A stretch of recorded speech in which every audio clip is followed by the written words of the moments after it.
क्या रीज़न है कि डेली इंग्लिश की प्रैक्टिस करने के बावजूद इंग्लिश में फ्लुएंट नहीं हो पा रहे हैं? अगर ऐसा आपके साथ है, आप इस वीडियो में मेरे साथ बने रहिए। मैं आपको एक बहुत ही सिंपल रीज़न बताऊंगा और एक बहुत ही सिंपल टेक्निक बताऊंगा जिससे आपकी इंग्लिश प्रैक्टिस आपकी फ्लुएंसी में कन्वर्ट हो सकेगी। इंग्लिश की डेली प्रैक्टिस करना बहुत अच्छा है। सब कहते हैं हाँ भाई इंग्लिश की डेली प्रैक्टिस करो, ज़्यादा से ज़्यादा बोलने की कोशिश करो। लेकिन ऐसा क्या है कि अगर आप डेली प्रैक्टिस भी करेंगे बोलने की तो ये गारंटी नहीं है कि आप फ्लुएंट हो पाएंगे। डेली इंग्लिश की प्रैक्टिस करने से क्या होगा, आप कॉन्फिडेंट स्पीकर बनेंगे।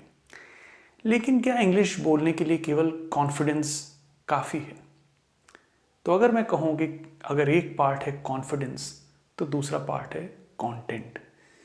मेरे पास कॉन्फिडेंस तो है लेकिन बोलना क्या है ये नहीं पता है। तो अगर मेरे पास कॉन्फिडेंस आ गया लेकिन मेरे पास कोई कंटेंट नहीं है बोलने के लिए, तो मैं क्या करूँगा इस कॉन्फिडेंस का? तो मैंने कई लोगों को देखा है, बहुत कॉन्फिडेंट होते हैं, लोगों के सामने बोलने के लिए भी चले जाते हैं, बट फ्लुएंटली इसलिए नहीं बोल पाते हैं क्योंकि ज़्यादा मटेरियल नहीं जुटा पाते हैं बोलने के लिए। वो मटेरियल आप कैसे जुटाएंगे? तो पहला रीज़न क्या होगा, आप बहुत अच्छा काम कर रहे हैं कि डेली प्रैक्टिस कर रहे हैं लेकिन आपके पास कॉन्फिडेंस आ जाएगा पर कंटेंट नहीं आएगा। तो ये तो है कारण। अब इसका करें क्या? कंटेंट आता कहाँ से है आपके पास? कंटेंट आता है आपके पास आपकी इनपुट से। तो मैं हर बार अपने लर्नर्स को बताता हूँ, बहुत बेसिक चीज़ें हैं। इंग्लिश लैंग्वेज में आप 4 चीज़ें करते हैं, रीडिंग, राइटिंग, स्पीकिंग और लिसनिंग। आपका जो एक्सप्रेशन है जिससे आप लोगों तक पहुंचते हैं, लोगों तक अपनी बातें रख पाते हैं, वो है स्पीकिंग और राइटिंग। लेकिन आप जिन चीज़ों के ज़रिए लोगों की बातें समझते हैं वो है रीडिंग और लिसनिंग। वहीं से आपका कंटेंट आता है।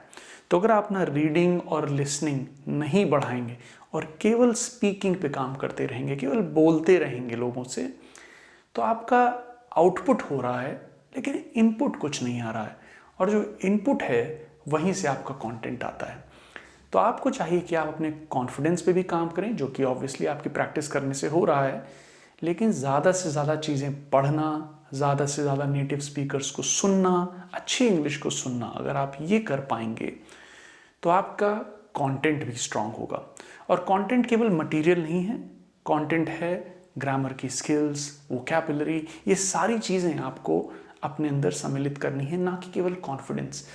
कॉन्फिडेंस बहुत अच्छी चीज़ है, बहुत ज़रूरी है लोगों के लिए, बहुत टाइम लग जाता है लोगों को बोलने में, लेकिन कंटेंट भी तो होना चाहिए ना भाई साहब। केवल ये नहीं है कि हम कॉन्फिडेंटली पहुंच गए लोगों के सामने निडरता से, लेकिन जितनी बार जा रहे हैं चीज़ें तो बोलते हैं, लेकिन जब ख़त्म हो जाती है मेरी स्पीच और जब हम लौट के वापस आ जाते हैं तो सोचते हैं कि यार ये भी बोल सकते थे, ये भी बोल सकते थे, ये भी बोल सकते थे।